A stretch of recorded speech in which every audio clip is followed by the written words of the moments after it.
So in this video we are going to discuss another topic that is Indian polity. Indian polity को पढ़ने वाले हैं और यहाँ से आपके एग्जाम के अंदर 2 से 3 सवाल पूछे जाते हैं।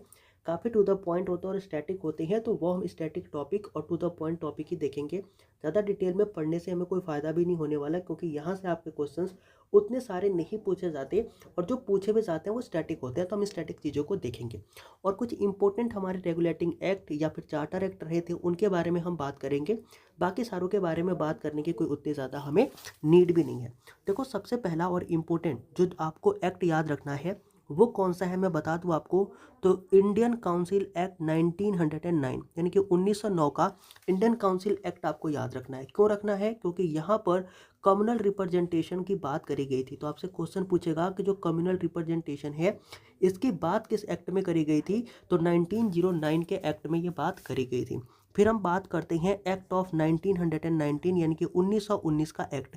इस एक्ट में क्या हुआ था, तो यहाँ पर आप देखोगे कि जो डायरकी है ना वो आपकी इस्तेमाल करती गई थी। तो डायरकी जो है वो इस्तेमाल करी गई थी by cameral legislature at a centre and dyarchy in the provinces. इसके बारे में बात जो है वो आपकी गवर्नमेंट ऑफ इंडिया एक्ट 1919 में करी गई थी। आपको यहाँ से एक चीज़ और भी याद आ रहा होगा, जलियांवाला बाग मैसेकर, जो कि हमने कल की ही क्लास में वो चीज़ पढ़ी है। अब देखो, government of India act 1935 important है। क्यों इंपॉर्टेंट है? क्योंकि इस एक्ट के थ्रू आपने कल देखा था कि बैंकिंग करण जो है वो भारत में स्टार्ट करी गई थी और रिजर्व बैंक ऑफ इंडिया जो है वो खोली गई थी इंडिया के अंदर। इसके अलावा जो प्रोविंशियल पब्लिक सर्विस कमीशन है वो यहाँ पर देखने को मिलती है। ऑल इंडिया फेडरेशन जो है वो भी इसकी स्थापना जो है इस टाइम पीरियड में करी गई गवर्नमेंट ऑफ इंडिया एक्ट 1935 के थ्रू।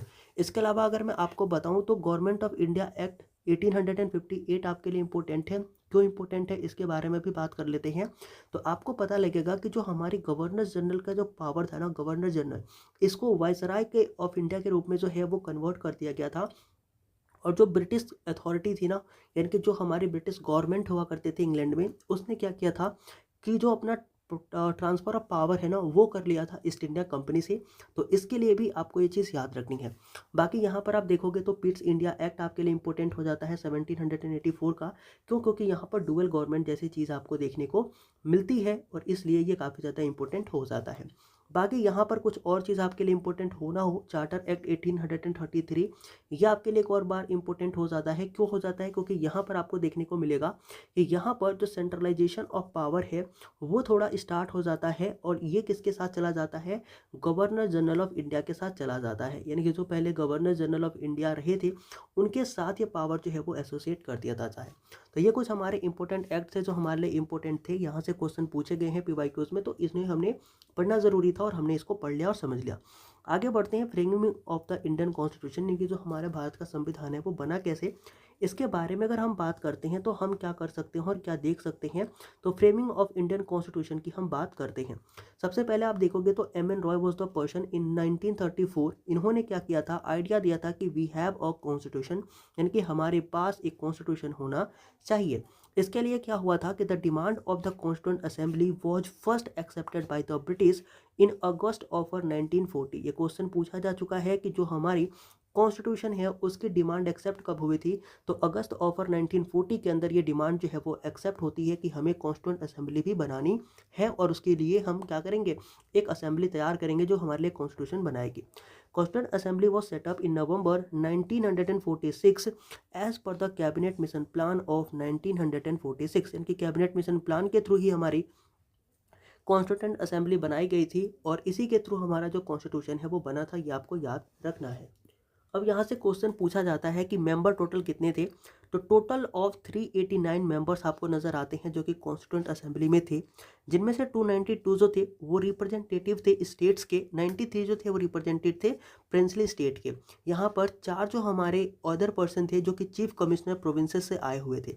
अब देखो, चीफ प्रोविंसेस कमिश्नर आपके अजमेर, कुर्ग, बलूचिस्तान, ये लोग चीज़ें होती हैं, बट उन्हें आपको याद नहीं रखना है। आपको बस ये याद रखना है कि टोटल 389 जो हमारे मेंबर्स थे कॉन्स्टिट्यूंट असेंबली में वो आए थे। इसके अंदर कुछ लोग इलेक्ट होकर के आए थे और कुछ लोग ऐसे थे जिनको डायरेक्टली ही भेज दिया गया था। तो ये क्या था, कंप्लीटली इलेक्टेड बॉडी नहीं थी। यहाँ पर कुछ लोग चुन के भी आए हुए थे, मतलब इलेक्टेड भी थे, और कुछ ऐसे थे जो कि प्रिंसली स्टेट से महाराजाओं ने भेज रखे थे, तो वो लोग भी थे। At the time of independence, there were 556 565 princely state in India. तो इंडिपेंडेंस के टाइम हमारे भारत में 565 प्रिंसली स्टेट थे, जिनको जोड़ने का काम किसने किया था, हमने कल के लेक्चर में ही पढ़ा था, वो थे हमारे Sardar Vallabh Bhai Patel. The first meeting of the constituent assembly was held on 9th of December 1946, doctor Sachchidananda Sinha as it chair. कहने का मतलब ये है कि जो पहली मीटिंग है कॉन्स्टिट्यूंट असेंबली की वो 9 दिसंबर 1946 को हुई थी। इंपॉर्टेंट है, PYQ भी है, याद रखेंगे इसको। और इसको जो चेयर किया था वो किसने किया था, वो भी हमारे सच्चिदानंद सिन्हा ने किया था। ये भी आपको याद रखने हैं, ये भी PYQ है। आगे बढ़ते हैं और हम देखते हैं कि जो हमारे प्रोविजनल प्रेसिडेंट हुआ करते थे ये कौन थे। अभी हमने ऊपर पढ़ा, जो हमारे कौन थे, सच्चिदानंद सिन्हा थे। It's last session was held on 24 of January 1950, यानी कि 1950 में जो लास्ट सेशन है वो क्या किया जाता है, हेल्ड किया जाता है हमारे कॉन्स्टिट्यूंट असेंबली का। यहाँ से आपको चीज़ जो याद रखनी है वो ये है कि doctor Rajendra Prasad and SC Mukherjee were elected as president and vice president respectively on 11 December 1946। तो जो पहली मीटिंग हुई वो हुई 9 दिसंबर को।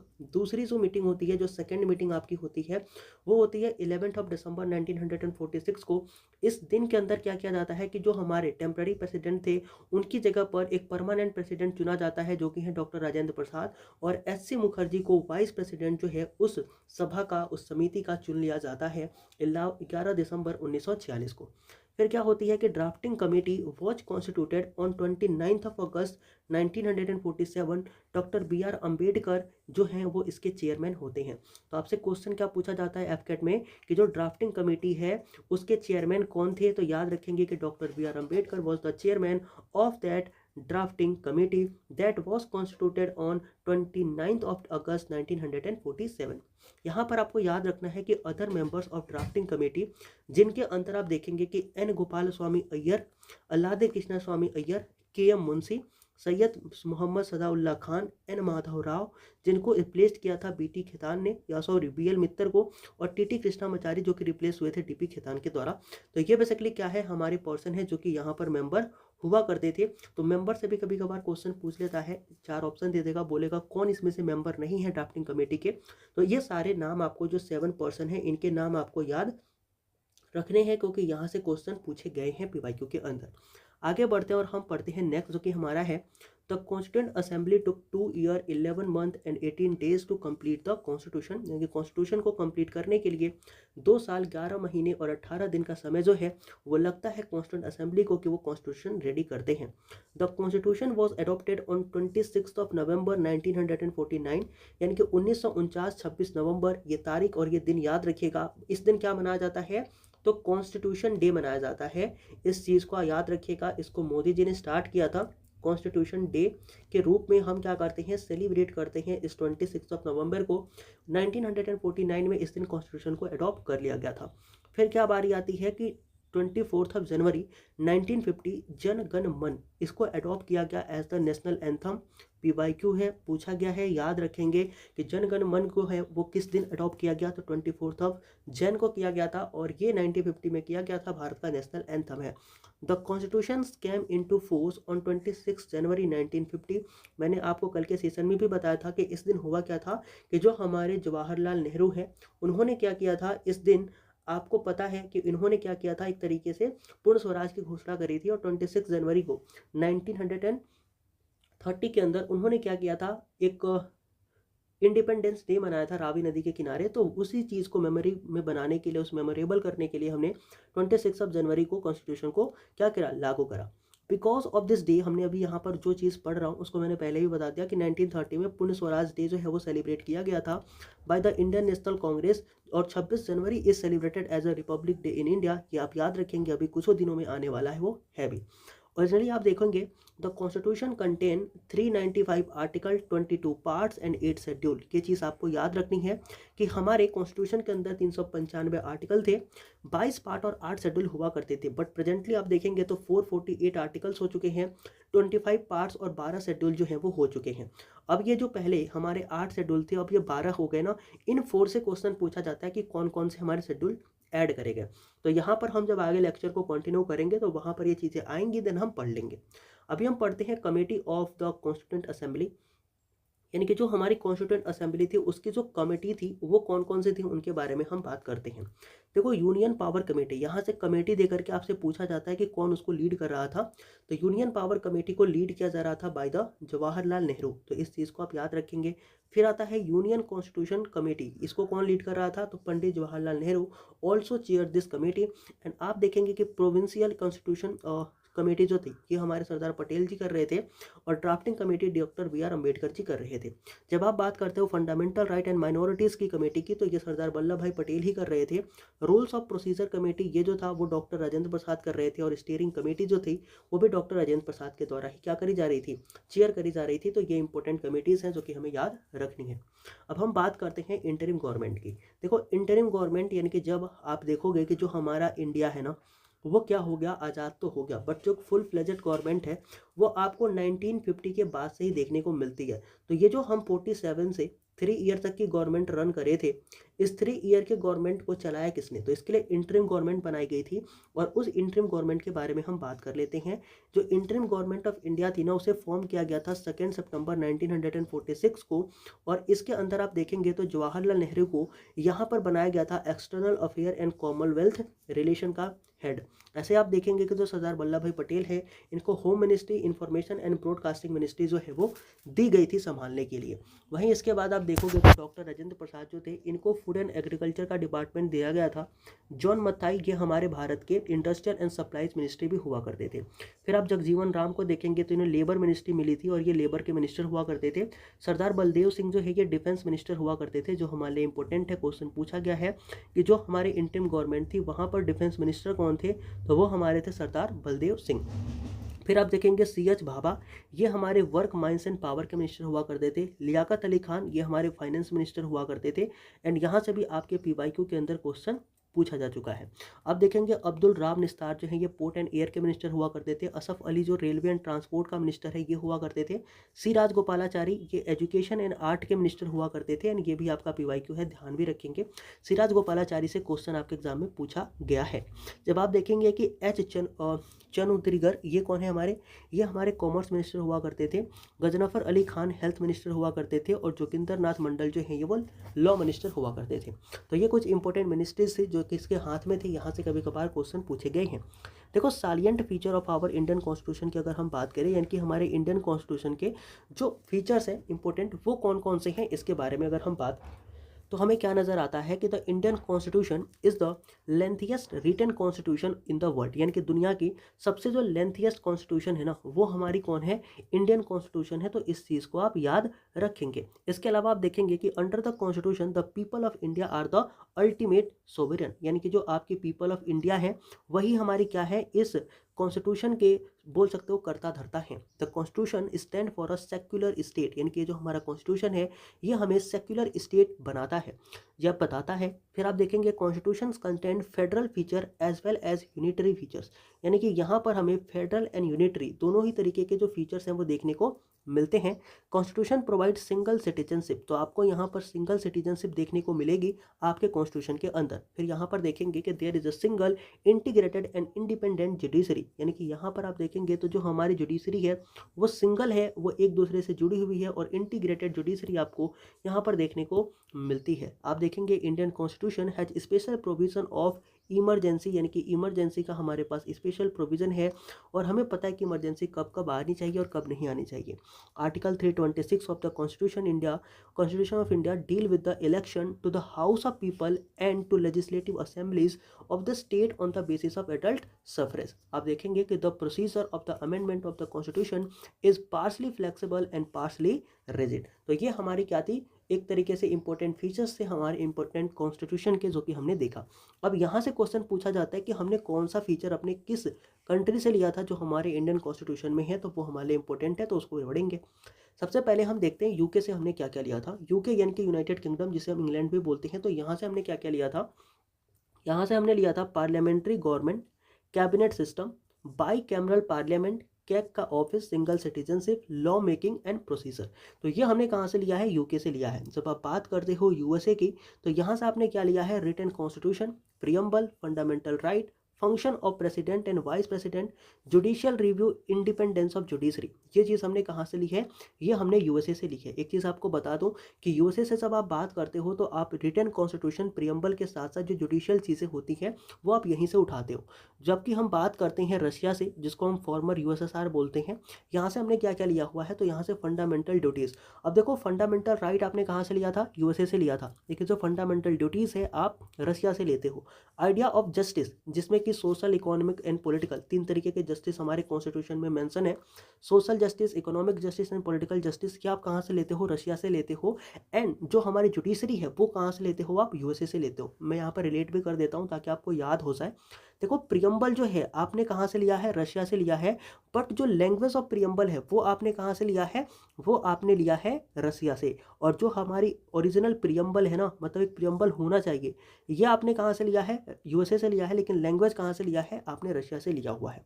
ठीक है, आगे बढ़ते हैं। आप देखोगे ऑस्ट्रेलिया के बारे में, तो ऑस्ट्रेलिया से आप क्या पढ़ते हो कि यहाँ से हमने कॉन्करेंट लिस्ट ली थी, ज्वाइंट सेटिंग जो हमने ली थी उसका कंसेप्ट यहीं से था। फ्रांस से आप पढ़ते हो तो आप क्या लेते हो? Republic and idea of liberty, equality and fraternity in the preamble जो है वो आप फ्रांस से लेते हो। जर्मनी से क्या लेते हो? जर्मनी से आप इमरजेंसी को लेते हो, सस्पेंशन ऑफ फंडामेंटल राइट, आपके इमरजेंसी के टाइम पर सस्पेंड हो जाएंगे। अब आते हैं कनाडा की बात करते हैं, तो यहाँ से हमने क्या लिया है कि idea of federation with the strong centre, मतलब कि हमारा सेंटर स्ट्रॉन्ग होगा जब हम अपने फेडरेशन को देखेंगे। तो आयरलैंड के साथ हमने क्या लिया? आयरलैंड के साथ हमने डीपीएस पे लिया हुआ है, और method of election of president भी हमने आयरलैंड से लिया हुआ है। साउथ अफ्रीका से आपने क्या लिया है भैया? साउथ अफ्रीका से आपने लिया है अमेंडमेंट ऑफ द कॉन्स्टिट्यूंट, मतलब जो आपका कॉन्स्टिट्यूशन है उसका आप किस तरीके से अमेंडमेंट करोगे, तो उसका प्रोसीजर क्या होगा, और राज्यसभा में जो मेंबर्स इलेक्ट होते हैं उनका प्रोसीजर क्या होगा, ये सारी चीज़ें आपने साउथ अफ्रीका से ली है।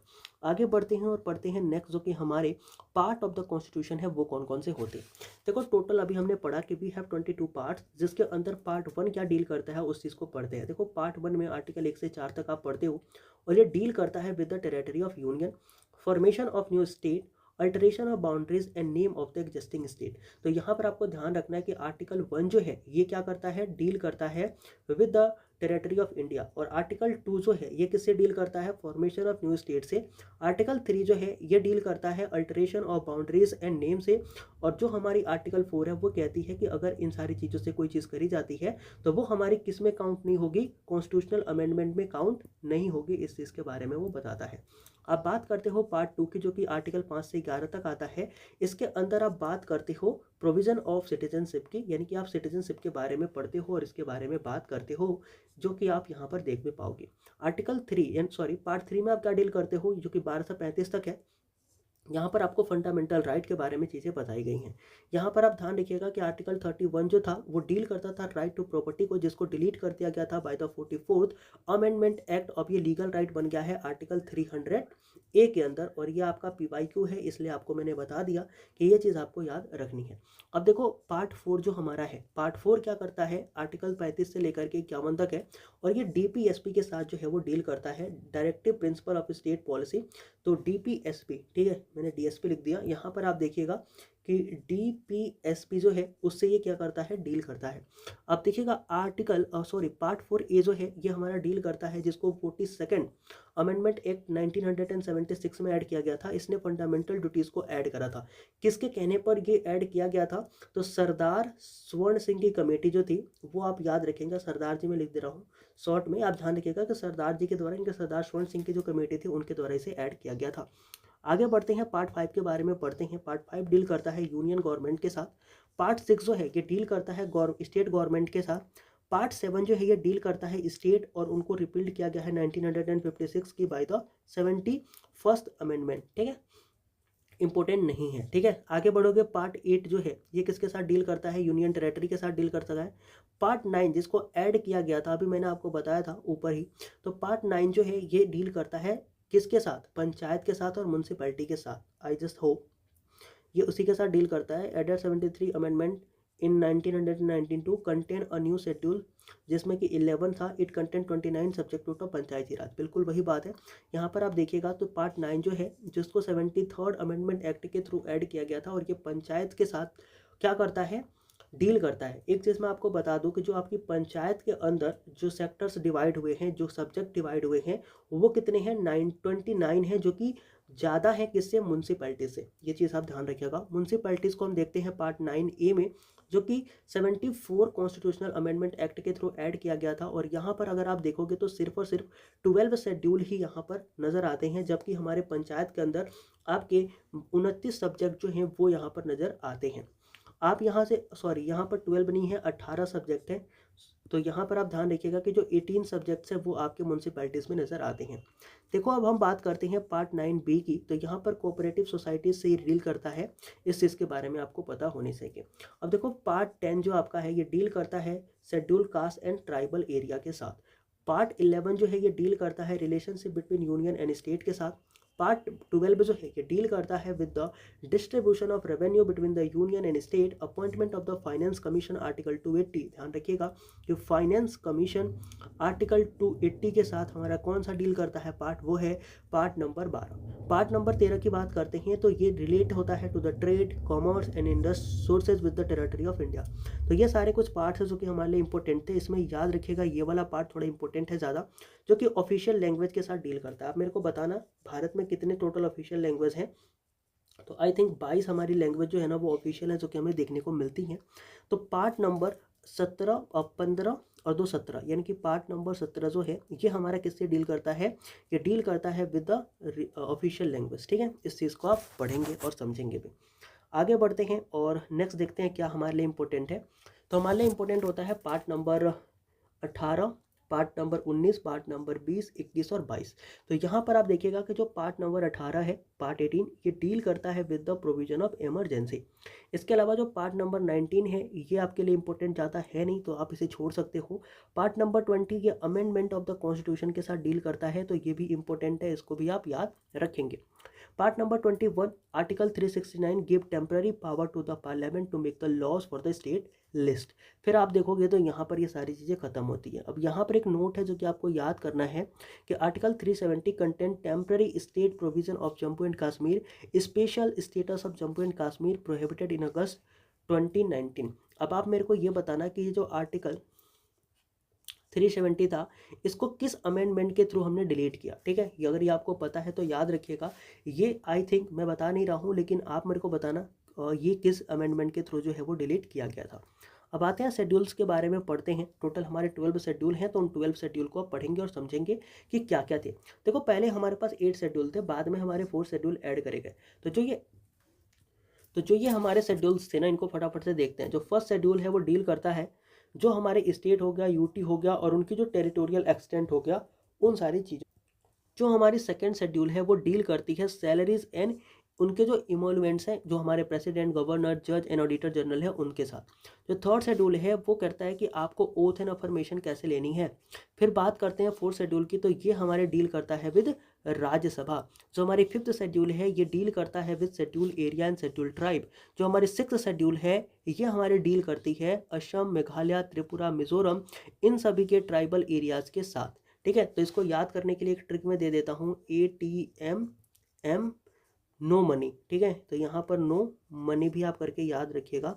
अब ये क्या हो गया, ए से आपको असम याद आ जाएगा, टी से आपको त्रिपुरा, एम से आपको मिजोरम और एम से आपको मेघालय। अब कई लोग ना मिजोरम और मणिपुर में एक तरीके से डिस्टर्ब हो जाते हैं। तो नो मनी का कंसेप्ट अगर आपको याद है, इसका मतलब कि मणिपुर नहीं है, तो आप ATMM से आप इन सारी चीज़ों को याद कर सकते हैं कि ए से आपका असम हो जाएगा, एम से आपका मेघालय, टी से आपका त्रिपुरा और एम से मिजोरम हो जाएगा। तो ATMM विद नो मनी आप करके इस ट्रिक से आप इन सारी चीज़ों को याद कर सकते हैं। बात कर रहे थे हम 6 शेड्यूल की। देखो 7 शेड्यूल की जब आप बात करते हो तो ये लिस्ट से बात करता है, जहाँ पर आपके union list, state list and concurrent list होते हैं। और ये आपका PYQ है, याद रखेंगे। ये भी PYQ है, ये भी याद रखेंगे। ऑलमोस्ट ये सारे जो पूछे गए ना ये सारे PYQ ही हैं, तो याद ही रखेंगे आप इन्हें। देखो 8 शेड्यूल की जब बात करते हो तो ये लैंग्वेज के साथ ना डील करता है। 9 शेड्यूल जिसको ऐड किया गया था, और ये हमारा क्या करता है, ये बताता है कि validation of certain act and regulation. फिर 10 शेड्यूल जो है वो एंटी डिफेक्शन लॉ के अकॉर्डिंग आता है, और इस चीज़ को भी आप याद रखेंगे। 11 शेड्यूल जो है वो पंचायत के साथ डील करता है। 12 शेड्यूल जो है वो म्यूनसिपैलिटी के साथ डील करता है। आप पढ़ोगे प्रियम्बल के बारे में, प्रियम्बल के बारे में कुछ चीज़ें हम देख लेते हैं ताकि हमें समझ में आ जाए। देखो प्रियम्बल के बारे में जब आप पढ़ोगे आपको पता लगेगा कि जो प्रियम्बल है इसका मतलब होता है इंट्रोडक्शन या फिर प्रीफेस।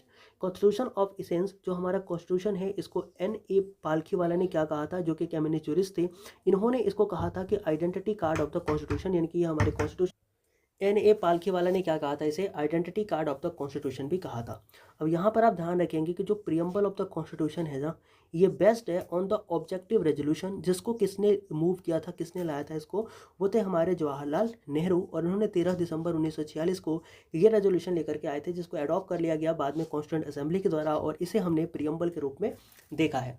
अब आते हैं कि our preamble state that we the people of India having solemnly resolve the constitution constitute India into a sovereign, socialist, secular, democratic republic and secure to all these citizens। Justice में हम तीन तरीके के justice को देखते हैं, social, economic and political, जो कि आपको याद रखने हैं, इंपॉर्टेंट भी है। फिर इसके अलावा आप पढ़ोगे यहाँ पर सारी चीज़ें जो आपके सामने रखी जाएंगी वो क्या कहती है, आगे देखते हैं। यहाँ पर कहा जा रहा है कि लिबर्टी ऑफ थॉट्स, जिसके अंदर आप expression, belief, faith and worship की बात करते हो, एंड इक्वलिटी ऑफ स्टेटस, जिसके अंदर आप अपॉर्चुनिटी को प्रमोट करने की बात करते हो। The word socialist, secular and integrity, याद करने का तरीका भी मैं आपको बताऊंगा। याद करने का तरीका इसका ये है कि आप सिस करके याद कर सकते हो, सिस बोलते हो ना सिस्टर को, तो ऐसे याद करके इसे याद कर सकते हो कि सोशलिस्ट, इंटीग्रिटी एंड हमारी सेक्युलर, ये तीन वर्ड हमने क्या किए थे, 42nd अमेंडमेंट एक्ट से ऐड किया था अपने प्रियम्बल के अंदर। ठीक है, तो socialist, secular and integrity, this all are the words जिसको ऐड किया गया था by the 42nd amendment act 1946 के अंदर। बात करते हैं अपने पार्ट 1 की, जो कि होता है यूनियन एंड टेरिटरी। देखो हमारा जो यूनियन एंड टेरिटरी है क्या कहता है, अंडर आर्टिकल 1 से लेकर के 4 तक पार्ट 1 में आप कॉन्स्टिट्यूशन जो है आपका डील करता है with the union and territory. Article 1 describe करता है इंडिया को, that is Bharat, as the union of state and the territory of India shall be comprise of territory of all state, union territory, territories that may be acquired by the government of India at any time। Dadra and Nagar Haveli was acquired from Portuguese in 1954, Goa, Daman, Diu was annexed from Portuguese in 1961 and Pondicherry was acquired from French in 1954। These all are known as the territory of India। तो ये क्यों कहा जाता है, क्योंकि हम article 1 के अंदर पढ़ते हैं। आर्टिकल 2 जो आपसे कहता है वो कहता है कि empower the parliament to admit new state into the union of India to establish a new state। मतलब कि आर्टिकल 2 के अकॉर्डिंग आप किसी भी नए स्टेट को क्या कर सकते हो, इस्टेब्लिश कर सकते हो within their territory. Article 3 करता है कि authorities of parliament to form a new state or alter the areas boundary or means of existing state. तो आर्टिकल 2 के अंदर आप क्या करते हो, किसी नए स्टेट को ना अपने में ऐड कर लेते हो, तो यहाँ पर नए स्टेट को क्या किया जाएगा, ऐड किया जाएगा। और आर्टिकल 3 में अगर कोई स्टेट है तो उसकी जो बाउंड्री है, ठीक है, उसकी जो बाउंड्री है उसको आप क्या करोगे, उसको अल्टर कर लोगे। एक तरीके से आप ध्यान रखना कि उसको आप अल्टर करोगे अगर कोई बाउंड्री है तो। ठीक है, अब यहाँ से मैं बात करता हूँ कि after the formation of Jammu and Kashmir there are 28 state and 8 union territory of Indian. अभी तक आप देखोगे तो भारत में कितनी स्टेट है, तो 28 स्टेट हमारे होते हैं, और जो हमारे 8 यूनियन टेरिटरी हैं वो भी हमें यहाँ पर देखने को मिलते हैं। तो इस चीज़ को आप याद रखेंगे। देखो सिटीजनशिप की हम बात करते हैं, सिटीजनशिप हमारा क्या कहता है उस चीज़ के बारे में पढ़ते हैं। सिटीजनशिप इज अ पोजीशन या फिर बोल सकते हो status being a citizen of India particularly country. Article 5 से 11 जो आपका डील करता है वो सिटीजनशिप से करता है। यहाँ पर सिटीजन पाने के कई सारे तरीके हैं, जैसे बाय बर्थ आप ले सकते हो, बाय डिसेंट ले सकते हो, बाय रजिस्ट्रेशन ले सकते हो, न्यूट्रलाइजेशन ले सकते हो, या फिर आप किसी ने भारत ने आपके मान लो टेरिटरी को ही कब्जा में ले लिया तब आप भारत के क्या बन सकते हो, नागरिक बन सकते हो। तो ये 5 तरीके होते हैं हमारे। क्वेश्चन क्या पूछा जाएगा कि how many type of how many type, मतलब कितने तरीके के ऐसे हैं जहाँ पे आप सिटीजनशिप को गेन कर सकते हो, पा सकते हो। तो टोटल आपके 5 टाइप होते हैं, by birth, by descent, by registration, by naturalisation, या फिर आपकी टेरिटरी को इनकॉर्पोरेट कर लिया जाता है। तो अब आते हैं कि आप सिटीजनशिप छोड़ कैसे सकते हो। तो देयर आर 3 वे जिसके वजह से आप छोड़ सकते हो। पहला हमारा होता है जिसको हम बोलते हैं रिम्यूटेशन, दूसरा होता है टर्मिनेशन, तीसरा होता है डिप्राइवेशन। रिम्यूनेशन का मतलब होता है कि person give of his Indian citizen, यानी कि आप क्या करते हो, खुद ही भारत के सिटीजनशिप छोड़ देते हो। तो टर्मिनेशन का मतलब होता है कि जो आपका सिटीजनशिप है वो गवर्नमेंट ही क्या करती है, खारिज कर देती है, कैंसिल कर देती है। जैसे मान लो आप जाते हो, ठीक है, और आपने कोई ऐसा क्राइम कर दिया जो कि एक टेररिस्ट वर्क है, वो आपने कर दिया, तो अब क्या करेगी गवर्नमेंट, बोलेगी कि भैया हम इसको अपने देश से ही निकालते हैं, ये हमारा नागरिक है ही नहीं। तो उस तरीके पे क्या हो सकता है कि आपकी जो सिटीजनशिप है वो खत्म करी जा सकती है। डिप्राइवेशन में क्या होता है कि आपने मान लो सिटीजनशिप प्राप्त करा है बट अपने फर्जी जो डॉक्यूमेंट्स है वो लगा रखे हैं, तो उसके आधार पर जब जाँच होगी आपका डॉक्यूमेंट्स फर्जी निकलेगा, देन उस समय पर आपकी जो सिटीजनशिप है वो क्या कर दी जाएगी, जाएगी, कैंसिल कर दी जाएगी, खत्म कर दी जाएगी। ये चीज़ भी आप याद रखिएगा, डेप्रिवेशन में ये सारी चीज़ें होती हैं। आगे बढ़ते हैं और हम देखते हैं फंडामेंटल राइट के बारे में। देखो फंडामेंटल राइट आर्टिकल 12 से लेकर के आर्टिकल 35 तक की बात करता है। पार्ट 3 के अंदर आप फंडामेंटल राइट को देखते हो। ओरिजिनली जो हमारे फंडामेंटल राइट थे वो 7 थे, लेकिन 44th कॉन्स्टिट्यूशनल अमेंडमेंट एक्ट के थ्रू हमने क्या किया था, एक आर्टिकल को या फिर एक राइट को हटा दिया था, जो कि हमारा राइट टू प्रॉपर्टी। तो राइट टू प्रॉपर्टी जो था वो हमने डिलीट कर दिया था by the 44th constitutional amendment act. और ये कौन सा अमेंडमेंट था, मतलब कौन सा हमारा था, तो 31st जो हमारे आर्टिकल थे उसके अंदर हम ये चीज़ पढ़ते थे। आगे बढ़ेंगे, यहाँ पर आप देखेंगे कि जो राइट टू इक्वलिटी है ये आपके 14 से 18 आर्टिकल तक आती है। आर्टिकल 14 में क्या कहा जाता है कि कानून के सामने सभी बराबर हैं। आर्टिकल 15 कहता है कि किसी को भी आप डिस्क्रिमिनेट नहीं कर सकते on their ground of religion, race, caste, sex या फिर प्लेस ऑफ बर्थ के अकॉर्डिंग। आर्टिकल 16 कहता है कि आपको किसी भी अपॉर्चुनिटी में ना इक्वल शेयर मिलेगा, चाहे अगर वो प्राइवेट या प्राइवेट की तो नहीं बोला, लेकिन हाँ पब्लिक सेक्टर की अगर बात होगी तो सभी को बराबर मौके दिए जाएंगे उस मौके का फ़ायदा उठाने के लिए। फिर आता है आर्टिकल नंबर 70 जो कि PYQ है, आप याद रखेंगे। पूछा गया है कि एबोल्यूशन ऑफ अनटचेबिलिटी कौन सा आर्टिकल में काउंट होता है, 17 में होता है।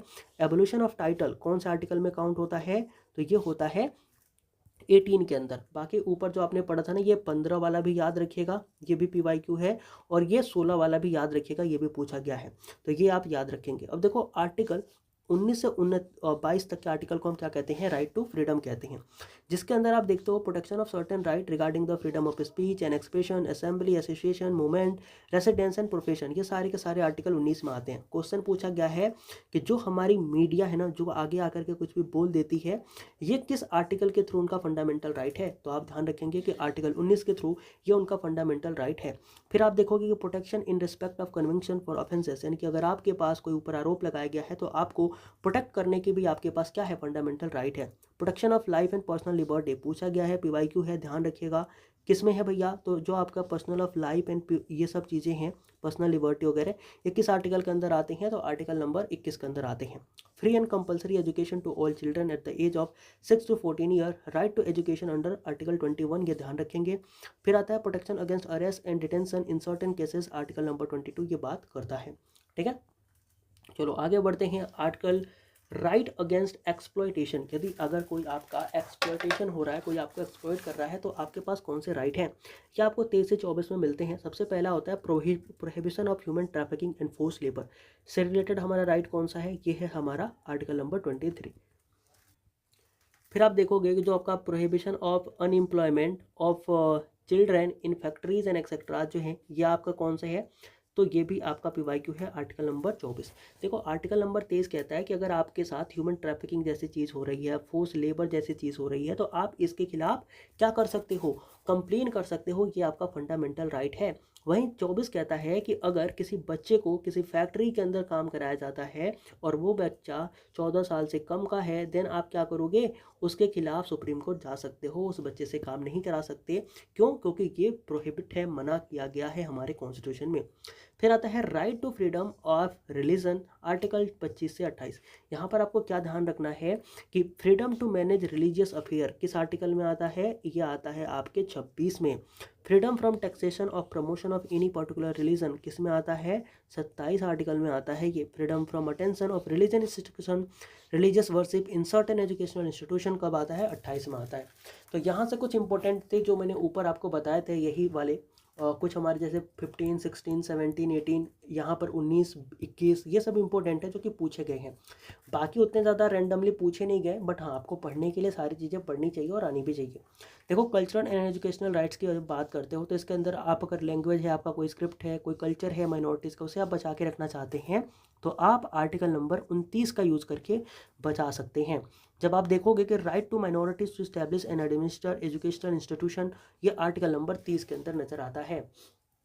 फिर अगर हम बात करते हैं तो यहाँ पर लिखा गया है राइट टू कॉन्स्टिट्यूशनल रेमेडीज, यानी कि आपको अगर कोई कॉन्स्टिट्यूशनल रेमेडीज चाहिए तो उसके लिए आप क्या कर सकते हो, अंडर आर्टिकल 32। ध्यान रखिएगा ये क्वेश्चन PYQ है कि आप सुप्रीम कोर्ट जा सकते हो किस आर्टिकल के थ्रू, अगर आपका फंडामेंटल राइट अवॉइड हो रहा है या वॉयलेट हो रहा है तो आप जा सकते हो बाय द आर्टिकल ऑफ 32 के अकॉर्डिंग। बट अगर आपको हाई कोर्ट जाना है तब आप किस आर्टिकल का यूज़ करोगे, then you will use the article that is 226, यानी कि 226 आर्टिकल का आप इस्तेमाल करोगे जब आपको आपका अगर फंडामेंटल राइट क्या हो रहा है, वायलेट हो रहा है, तो आप कहाँ जा सकते हो, आप जा सकते हो हाई कोर्ट के अंदर। डॉक्टर बी आर अम्बेडकर ने इस आर्टिकल 32 को क्या कहा था, तो heart and soul of the constitution कहा था। ये क्वेश्चन इंपॉर्टेंट है, पीवाईक्यू है, इसको आप याद रखेंगे कि हार्ट एंड सोल किस आर्टिकल को कहा जाता है। तो वो आर्टिकल हमारा कौन सा है, वो आर्टिकल हमारा है आर्टिकल 32। तो इसको आप याद रखेंगे। ठीक, आगे बढ़ते हैं, टाइप ऑफ रिट्स को पढ़ते हैं। देखो, जब आप टाइप ऑफ रिट्स पढ़ते हो, सबसे पहले आता है हैबियस कॉर्पस रिट्स। देखो, ये रिट किसके खिलाफ जारी करी जाती है, अगर मान लो रिट आपको जारी करानी है तो उसके लिए बहुत सारी कंडीशंस होती हैं कि ये रिट किसके खिलाफ जारी होंगी। बट अगर आपका कोई फंडामेंटल राइट वायलेट हो रहा है तो आप क्या कर सकते हो, इन रिट को जारी करवा सकते हो। इन रिट में होता क्या है कि सरकार बेसिकली बताती है कि कौन से काम किसके हैं और किसके काम नहीं हो रहे हैं, तो आप हमें डायरेक्ट बता सकते हो। जैसे हैबियस कॉर्पस का मतलब होता है कि टू हैव द बॉडी, यानी कि हर एक इंडिविजुअल, एक प्राणी है, उसकी जीवन की रक्षा उसको करने का अधिकार है। हैबियस कॉर्पस में क्या होता है कि अगर किसी पर्सन को किसी ने क्या किया है, अनलॉफुली गिरफ्तार कर लिया है, डिटेन कर लिया है, प्राइवेट कस्टडी में डाल दिया है, जैसे मैं आपको पकड़ के अपने घर में बंद कर लूँ, तो आप क्या कर सकते हो, आप कोर्ट में जा सकते हो और बता सकते हो कि सर मेरे को क्या किया गया है, अनलॉफुली डिटेन किया गया है। तो इस पर्सन को कोर्ट क्या करेगा, बाहर निकलवाने में हेल्प करेगा। तो हैबियस कॉर्पस में ये चीज़ होती है, अगर किसी को आपने डिटेन कर लिया है, प्राइवेट कस्टडी हो या पब्लिक कस्टडी हो, तो वहाँ से क्या किया जा सकता है, उसे वापस रिहा कराया जा सकता है। मैंडेमस का मतलब होता है वी कमांड। देखो, वी कमांड का मतलब क्या होता है, इसके अंदर जो हमारी लोअर कोर्ट होती है ना, उसको क्या किया जाता है, ये बताया जाता है कि भैया आपका जो काम है, चाहे वो आपके ट्रिब्यूनल हो जाए, कोई पब्लिक ऑफिस हो जाए, मतलब अगर कोई पर्सन जो सरकारी आदमी है एक तरीके से, वो अगर वो आपका काम नहीं कर रहा, तो आप मैंडेमस यूज़ करा सकते हो। कोर्ट में जाके कह सकते हो कि इनके जो काम है ना, फॉर एग्जांपल मान लो आप तहसीलदार साहब के पास के,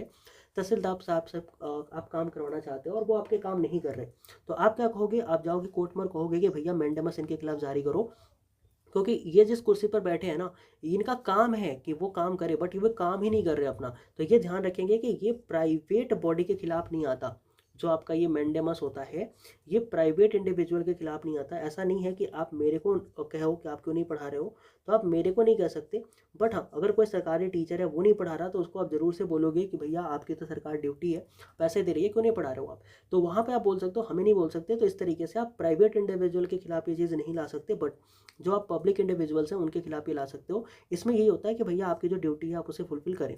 सर्टनरी में क्या होता है, इसमें होता है कि टू सर्टिफाई, मतलब अगर आपने कोई डिसीजन दे दिया, कुछ कर दिया, ये कोर्ट्स के अंदर होता है, तो वहाँ पर क्या किया जाता है, to quest the order already passed by a lower court और ट्रिब्यूनल और transfer of pending cases to itself. मतलब अगर किसी लोअर कोर्ट ने कोई ऑर्डर दे दिया, उसको कैश करना है, खत्म करना है, तो इसके लिए आप सर्टनरी जो होती है उसको यूज़ करते हो। प्रोहिबिशन में क्या आता है कि इसमें अगर मान लो सुनवाई लोअर कोर्ट में चल रही है, लेकिन जब ये अपर कोर्ट को पता लगा तो वो बोलेगा क्या कि ये तुम्हारे बस की है ही नहीं भाई, इसको क्या करो, मेरे को सेंड करो। तो इस चीज़ के बारे में हम पढ़ते हैं प्रोहिबिशन में। कोवारंटो का मतलब होता है कि अगर आपने कोई पब्लिक ऑफिस जो है वो होल्ड करी है, तो आप किस बिहाफ पर होल्ड कर रहे हो। जैसे अगर आप मान लो यूपीएससी का एग्जाम देते हो, तो आप एग्जाम क्लियर करते हो, इंटरव्यू क्लियर करते हो, आपकी ट्रेनिंग होती है, देन आप उस ऑफिस में जाकर के बैठते हो, तो आपके पास क्या होता है कि एक सबूत होता है, आपने एक सिस्टम को फॉलो करा होता है। लेकिन अगर मैं जाके उस कुर्सी पर बैठ जाऊं तो मेरे खिलाफ ये को वारंटो यूज हो सकता है कि भैया आप किस अथॉरिटी से बैठे हो यहाँ पे। अगर मैं अथॉरिटी प्रूफ नहीं कर पाया तो फिर मेरी जो कुर्सी है वो चली जाएगी। तो ये सारी चीज़ें आपको याद होनी चाहिए। टाइप ऑफ रिट्स में 5 तरीके के रिट्स होते हैं। हैबियस कॉर्पस, जिसमें कि हमने ये पढ़ा कि अगर किसी इंडिविजुअल को अरेस्ट किया गया है तो उसको रिहा कराया जा सकता है। मैंडेमस में हमने ये देखा कि जिसकी जो ड्यूटी है वो नहीं कर रहा तो उसको करवाया जा सकता है। सर्टरी में ये होगा कि अगर कोई ऑर्डर ऑलरेडी पास हो चुका है तो उसको कैंसिल किया जा सकता है। और प्रोहिबिशन में ये होगा कि अगर कोई केस चल रहा है कोर्ट में तो उसको क्या किया जा सकता है, ट्रांसफर किया जा सकता है किसी दूसरे कोर्ट में जो अपर बॉडी हो उसके पास। कोवारंटो में होता है अगर आपने कोई पब्लिक प्रॉपर्टी पे कब्जा करा है, पब्लिक ऑफिस पे आप बैठे हुए हो, तो आपको प्रूव करना होगा कि आप यहाँ क्यों बैठे हो, आप इसके लायक हो या नहीं। आगे बढ़ते हैं और देखते हैं डीपीएसपी के बारे में। देखो, डीपीएसपी ऑफ स्टेट पॉलिसी जो हमारी है ना, ये क्या कहती है, ये आपसे कहती है कि इसके अंदर सेट ऑफ गाइडलाइंस है जो कि आपको बताते हैं कि एक मतलब आइडियल स्टेट कैसा होना चाहिए, एक जो राज्य है उसकी व्यवस्थाएं कैसे चलनी चाहिए, पॉलिसी बनाते समय आपको क्या क्या चीज़ें ध्यान में रखनी चाहिए। तो वो जो गाइडलाइंस है आपको यहाँ पर देखने को मिलती है। The DPSP of state policy are mentioned under the article under the part 4 of the constitution from article 36 to 51। जो आपने पढ़ा था ऊपर, यहीं पर वो चीज़ पे लिखी हुई है। फिर अगर आप आगे देखोगे तो DPSP of state policy are not enforceable in a court of law unlike a fundamental right which could be enforce. यानी कि फंडामेंटल राइट को लेकर अभी आप कोर्ट में जा रहे थे ना, बट आप डीपीएसपी को लेकर के कोर्ट में नहीं जा सकते क्योंकि ये क्या है, ये इन्फोर्सेबल नहीं है। जो हमारे डीपीएसपी हैं इनको हम 3 पार्ट में बांट के पढ़ते हैं। एक को बोलते हैं सोशो इकोनॉमिक प्रिंसिपल, एक को बोलते हैं गांधीयन प्रिंसिपल, एक को बोलते हैं लिबरल प्रिंसिपल। अब यहाँ से क्वेश्चन ये पूछा जाता है कि कौन किसके अंदर आता है। देखो आर्टिकल 38 में आप देखोगे कि आपको यहाँ पर सिक्योर करना है social order with economic, political and social justice. 39A important है क्योंकि यहाँ पर equal justice and provide free legal aid की बात करी गई है गरीबों के लिए, तो ये आर्टिकल आपके लिए इंपॉर्टेंट हो जाता है। जब आप बात करते हो आर्टिकल 40 की, तो यहाँ पर पंचायत को जो पावर है वो दी जाती है। आर्टिकल 41 के अंदर आप देखेंगे तो राइट टू वर्क है, एजुकेशन है एंड पब्लिक असिस्टेंस है। तो जो आप मनरेगा देखते हो ना, महात्मा गांधी ग्रामीण रोजगार योजना, आई थिंक ऐसा ही कुछ उसका फुल फॉर्म होता है मनरेगा का। तो वो जो मनरेगा है ना, वो क्या करी जाती है, आर्टिकल 41 के थ्रू दी जाती है। तहाँ पर आपको बताया जाता है कि मिनिमम आपको काम मिल पाए। फिर आता है आर्टिकल 44 जो कि आपका यूनिफॉर्म सिविल कोड के बारे में बताता है, PYQ है, इसको ध्यान में रखेंगे। आर्टिकल 48 जो है ये प्रोटेक्ट करता है इन्वायरमेंट को, याद रखेंगे, PYQ है। आर्टिकल 50 ये आपकी बताती है कि जुडिशरी जो है वो अलग है हमारी एग्जीक्यूटिव से, ये भी आपकी PYQ है। और बाकी ये जो सारी चीज़ें आप ऊपर देख रहे हो ये भी कभी ना कभी पूछी गई हैं, तो इन्हें भी आपको पढ़ना है। जैसे कि ये भी आपका PYQ ही है जहाँ तक मुझे याद आ रहा है, आर्टिकल 39A। तो ये सारी चीज़ें आपको पता होनी चाहिए। अब देखो फंडामेंटल ड्यूटीज़ के बारे में पढ़ते हैं। तो इसको हमने अभी बताया था कि स्वर्ण सिंह कमेटी के द्वारा इसे क्या किया गया था, ऐड किया गया था। 51 आर्टिकल A में ये चीज़ मिलती है। इसको 42वें संविधान संशोधन के अंतर्गत हमने देखा था ऐड होते। यहाँ पर 10 फंडामेंटल ड्यूटीज़ जो थे वो हमारे होते हैं, बट 2002 के अंदर 86 कॉन्स्टिट्यूशनल अमेंडमेंट के थ्रू एक और हमारी ड्यूटी जोड़ दी जाती है, और टोटल हमारे पास अभी 11 फंडामेंटल ड्यूटीज़ जो हैं वो नज़र आती है। आगे बढ़ोगे यूनियन एग्जीक्यूटिव की बात करेंगे तो क्या नजर आएगा। देखो part 5 of the constitution contain the provision of respect of the union government and article 52 to 78 deal with the union executives.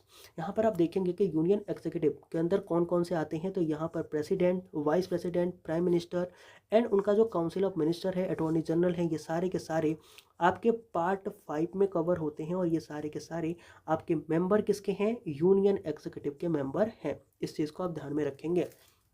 आगे पढ़ते हैं प्रेसिडेंट के बारे में। आज हम प्रेसिडेंट को पढ़ते हैं। प्रेसिडेंट ये कह रहे हैं कि article 52 provide the office of president. पूछ लेगा कि कौन सा आर्टिकल प्रोवाइड करता है ऑफिस, तो आर्टिकल 52 जो कि प्रेसिडेंट का ऑफिस प्रोवाइड करता है। ये कौन होने चाहिए भैया, ये फर्स्ट सिटीजन होते हैं हमारे इंडिया के, ये भी आप ध्यान रखेंगे, PYQ है। पूछ लिया जाता है कि who is the first citizen of India, तो president is the first citizen of India. Any Indian citizen who has completed 35 year of age, मतलब प्रेसिडेंट बनने की एज क्या है, 35 ईयर एज है। कोई भी आप ऑफिस ऑफ प्रॉफिट ना होल्ड करते हो, आप क्वालिफाइड हो election as a member of Lok Sabha, मतलब आप लोकसभा के मेंबर नहीं होने चाहिए, बस क्वालिफाइड होने चाहिए कि आप चुनाव लड़ सकते हो, तो आप एलिजिबल हो जाते हो प्रेसिडेंट के पोस्ट के लिए, खड़े होने के लिए, चुनाव लड़ने के लिए। 35 ईयर एज होनी चाहिए, कोई भी ऑफिस ऑफ प्रॉफिट नहीं होना चाहिए, और एलिजिबल होने चाहिए लोकसभा के इलेक्शन को लड़ने के लिए। President of India is elected indirectly by an electoral college in accordance with the system of proportional representation by means of transferable voting system। Question आपका PYQ है, पूछा गया है कि जो हमारे इलेक्शंस होते हैं प्रेसिडेंट के वो कैसे होते हैं।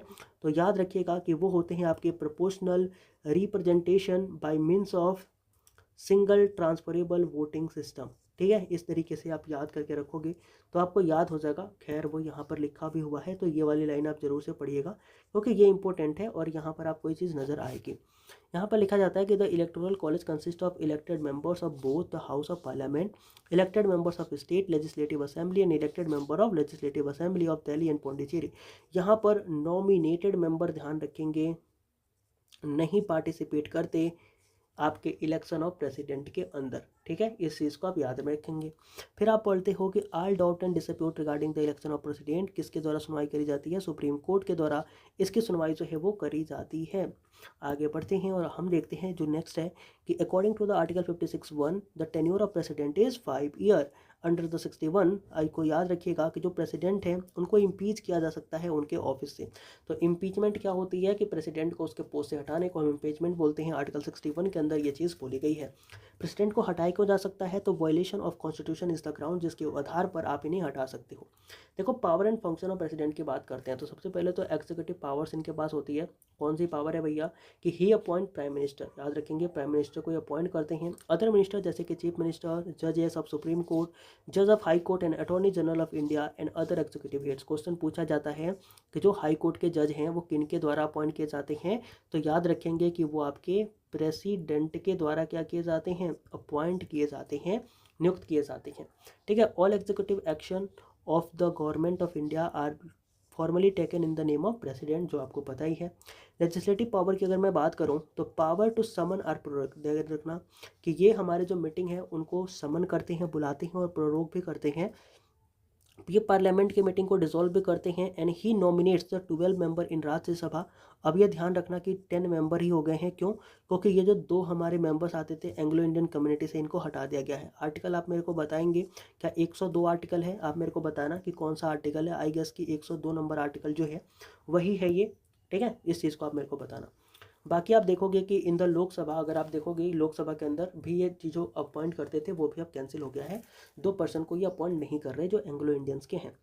आगे बढ़ते हैं और हम पढ़ते हैं कि कोई भी बिल जो कि एक्ट तभी बनता है जब उसके ऊपर हमारे प्रेसिडेंट साहब की मुहर होती है या सिग्नेचर होती है तब। फाइनेंशियल पावर में आप देखोगे तो मनी बिल्स जो होते हैं वो इंट्रोड्यूस किए जाते हैं on the parliament, in the parliament with the prior recommendation of president, मतलब प्रेसिडेंट के ही कहने पर ये बिल जो है वो यहाँ पर लाए जाते हैं। तो इन बिल को वो कभी मना नहीं कर सकते, उनको असेंट देनी ही पड़ती है। और जो ये मनी बिल है केवल लोकसभा में ही इंट्रोड्यूस करी जा सकती हैं। आप देखिएगा कि एनुअल फाइनेंशियल स्टेटमेंट जिसको हम बजट कहते हैं, लेड बिफोर द पार्लियामेंट, इस चीज़ को भी आप ध्यान रखेंगे किसके वजह से होता है ये भी मतलब प्रेसिडेंट की वजह से ही होता है। इमरजेंसी पावर की हम बात करते हैं। देखो, national emergency, constitutional emergency, financial emergency. National emergency कौन से आर्टिकल में है, क्वेश्चन पूछा गया है, पीवाईक्यू है, तो ध्यान रखिएगा 352 आर्टिकल। जो हमारा कॉन्स्टिट्यूशनल इमरजेंसी है ये किस में आता है, ये आता है 356 में। और जो आपका फाइनेंशियल इमरजेंसी है ये किस में आता है, ये भी आपका पीवाईक्यू है, तो ये आता है 360 में। 4 का गैप है, तो ऐसे याद कर लेंगे आप आसानी से, 52, 4, 56, 4, 60 ऐसे करके याद कर लेना। देखो, ये जो हमारी है ना वो डिक्लेयर करी जाती है on the ground of war, external aggression या फिर आर्म रिबेलियन। नेशनल इमरजेंसी की बात कर रहे हैं। कॉन्स्टिट्यूशनल इमरजेंसी लगाई जाती है on the behalf of president, rule can be proclaim due to the failure of constitution machinery in the state. फिर आती है फाइनेंशियल इमरजेंसी, जो कि इस्टेब्लिश करी जाती है, लगाई जाती है जब आपकी भारत की जो दशा है या किसी भी कंट्री की जो फाइनेंशियल कंडीशन है वो बिल्कुल ख़राब हो जाए। तो भारत के अंदर ये जो फाइनेंशियल इमरजेंसी अभी तक नहीं लगी है। नेशनल इमरजेंसी लग चुकी है, कॉन्स्टिट्यूशनल इमरजेंसी तो कई बार लग चुकी है। वीटो पावर क्या होता है, देखो वीटो पावर प्रेसिडेंट की एक पावर है जो कि वेस्टेड होती है। उनके 3 वीटो होते हैं, दैट इज एब्सोल्यूट वीटो या suspensive veto and pocket veto. ये 3 तरीके के वीटो पावर होते हैं। अब ये जो वीटो होते हैं क्या होते हैं, इनके बारे में हम थोड़ा सा पढ़ते हैं। देखो, टाइप ऑफ वीटो में सबसे पहले हम पढ़ते हैं अब्सोल्यूट वीटो को।